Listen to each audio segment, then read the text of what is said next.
Sadhanashri plotting and construction Buldhana शहरात plots, layout, घर, row house, flat आणि कॉम्प्लेक्स विक्रीसाठी उपलब्ध आहेत. बुकिंग सुरू आहेत. पोदार लेआउट, साधनाश्री नगर, खोंडेवाडी, जांभरुण लेआउट, श्री रामलल्ला नगर इथे बुकिंग सुरू आहेत. ऑफिस पत्ता आहे डॉक्टर लद्दड हॉस्पिटल जवळ, पार्लेवार बिल्डिंग समोर, बुलढाणा. आणि संपर्क श्री गणेश सिंग जाधव सर सातगावकर, कार्यकारी संचालक. Phone number 7385 46 66 66.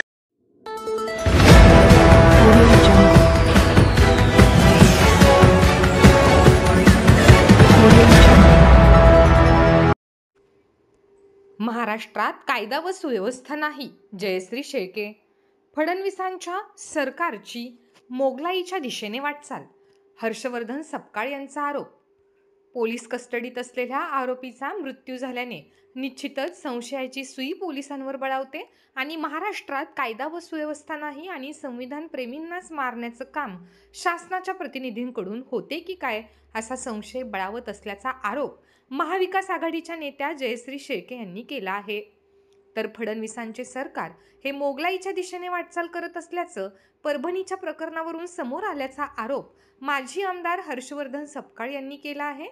परभणी येथे पोलीस कस्टडीमध्ये आरोपीचा मृत्यू झाल्याप्रकरणी व बीड येथील सरपंचांच्या हत्ये प्रकरणांसह निवडणुकीनंतर बुलढाणा व मोताळा शहरात काढण्यात येत असलेल्या अतिक्रमणाबाबत महाविकास आघाडीच्या नेत्यांनी आज 16 डिसेंबरला जिल्हाधिकाऱ्यांना निवेदन दिले. निवेदन दिल्यानंतर पत्रकार बांधवांशी बोलताना जयश्री शेळके व हर्षवर्धन सपकाळ यांनी सदर आरोप केलेत. निवेदन देताना राष्ट्रवादी शरद पवार पक्षाचे नरेश शेळके, काँग्रेसचे दत्ता काकस, माजी नगरसेवक शेख जाकीर सत्तार यांच्यासह इतर पदाधिकारी उपस्थित होते. परभणीच्या संदर्भामध्ये जी घटना घडली त्या संदर्भात परभणीमध्ये संविधानाच्या प्रतिकृतीची विटंबना करण्याचं काम काही समाजकंटकांनी केलं आणि या संदर्भामध्ये संविधान प्रेमींच्या वतीने आंदोलन करण्यात आलेलं होतं. यामध्ये अनेक लोक होते.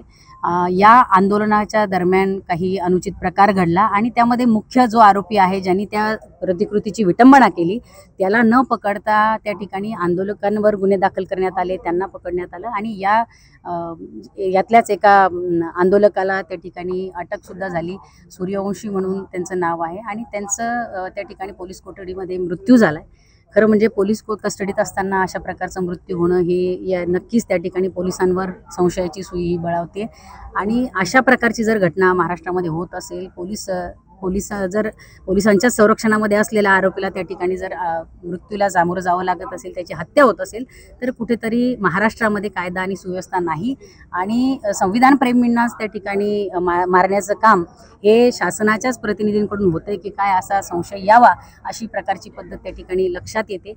काँग्रेस पक्षाच्या प्रदेशाध्यक्षांनी परभणीच्या संदर्भात सविस्तर निवेदन हे जारी केलेलं आहे आणि परभणीची जी घटना आहे, कॉम्बिंग ऑपरेशन हे आतंकवाद्यांसाठी, अतिरेक्यांसाठी कुठेतरी केलं जातं. मात्र भारतीय नागरिकांच्या संदर्भात कॉम्बिंग ऑपरेशन सारखे शब्द जर वापरल्या जात असेल तर इंग्रज गेले नाहीत का, हा एक स्वाभाविक स्वरूपाचा एक प्रश्न निर्माण होतो आणि हे फडणवीसांचं सरकार हे मोगलाईच्या दिशेनं हे वाटचाल करत असल्याचा पुरावा परभणीच्या एकंदर प्रकरणाच्या माध्यमातून हा स्पष्टपणे समोर आलेला आहे. लाठीचार्ज गृहमंत्री हे या पूर्ण प्रकरणाला जबाबदार आहेत आणि गृहमंत्री हे चोर सोडून संन्याशाला जे फाशी देण्याचं त्यांचं जे धोरण आहे हे धोरण संघाची ही भूमिका पहिल्यापासूनच राहिलेली आहे. आता सदरक्षणार्थ आणि खलनिग्रहार्थ हा महाराष्ट्र पोलीस नसून आता हे पेशवाईच्या स्वरूपामध्ये आणि प्रारूपामध्ये हे परभणीच्या निमित्तानं आणि बीडच्या निमित्तानं हा त्यांचा अजेंडा हा समोर आलेला आहे.